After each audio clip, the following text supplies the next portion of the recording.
back under them. But, I mean, overall, I was pleased with the way they worked. Noticing a few guys on field, Niles Morgan and Ed Gainey, Manny Arsenault, Andrew Garnett as the cavalry, maybe close to coming back? Well, again, we've got the bye week after this week, so we got a couple guys, that can practice this week off 6, and then Garnett is back out there, which is good to see. Chris, what has to happen where a promising young rookie receiver like Ffrench gets released from this? Well, you got to block. Again, that's been my biggest complaint was the fact he didn't, he wasn't a great blocker. And again, we've got to be a run-first football team, and I know what PFF says and all that, but you got to be physical, and we wish him nothing but the best. He's a great kid, like you said. Gavin Cobb, then, does it kind of open a little opportunity for him? Yep. What do you like about him? Gavin's got a lot of talent. We drafted him last year because of his physical tools. He's also got the ability to be our off returner, which brings a lot of value to our team. Noah Curtis kind of finding his way a little more and more. Do you see what he's seen from him? Yeah, I mean Noah's done some good things. Again, he can play inside or outside, and he's a bigger body, and he's still getting used to the long weeks in pro football. But he's done some really nice things. What does he have to work on the most, do you think? I would say, he's got to work on the run aspect of what we do. It's a physical football game. Pro football is physical, and he's got to stay in the weight room and get stronger. We've seen a little more of Vince Forbes-Mombleau lately. What do you like about him as a receiver?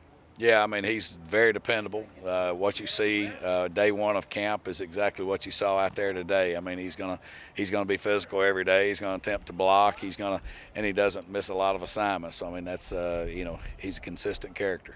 Chris, was it good to see Dillon Mitchell get going? I mean, we saw so much from him a year ago as a rookie, and just not the start he expected. Yeah, I mean, he was frustrated, as we were, so he made the plays that came his way. I mean, we completed the pump and go, the little sluggo that we ran, and it's nice when one of your go-to guys comes to life. That's 3 of the longest plays in the entire league so far. Now you guys have offensively. I mean, there's Forbes-Mombleau, and then of course the season opener when Eugene had a big one. But it's just, I mean, you guys can do it. Yeah, it's just a consistent factor. I mean, again, I'm more concerned with making sure we don't take penalties and make the 5-yard catch consistently and able to generate 5 to 7 yards on 1st and 10, put us in second manageable. But it's nice to have the big play, certainly, and we do have the big play capability. Does that also make it frustrating at the same time for some of these guys? No, absolutely. Knowing it can be done. Yeah, I mean, the key to making these longer plays, you got to have time to do it, and so when the routes are longer, you got to have,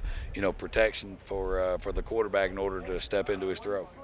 Do you look at all next week that Mitchell gets going in the game? Do you think we got to target him maybe more just to kind of get some momentum going for him? I think you got to look at what the defense does, and then the defense will kind of predicate, where you design the ball, and then you can also move your guys around so that you can get them the ball. Yeah, but it's important to keep them feeling good, right? Oh, absolutely. I mean, but just like when we used to play G-Roy, I knew they're going to work at the G-Roy some way or another. It didn't matter where they were, so I'm putting 2 on him. So if they want to try to take one, and sometimes he would catch it, So anyway, that's kind of, a lot of times the coverage will dictate where the ball ends up going. Is that the flip side of having such a good rookie outing like he did last year? I mean, all of a sudden now he's targeted by opposing defense. Last year people didn't know him, but probably by his jersey number, not by his name. And so him and KB both, they were just like, man, those guys are good little players, So, but when you do it for half of a season, then all of a sudden they do know your name.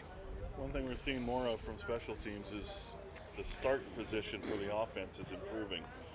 So I'm sure it gets more disappointing when they can't finish because they're getting good field position in the last 2-3 games. Well, we out-leveraged ourselves the other day.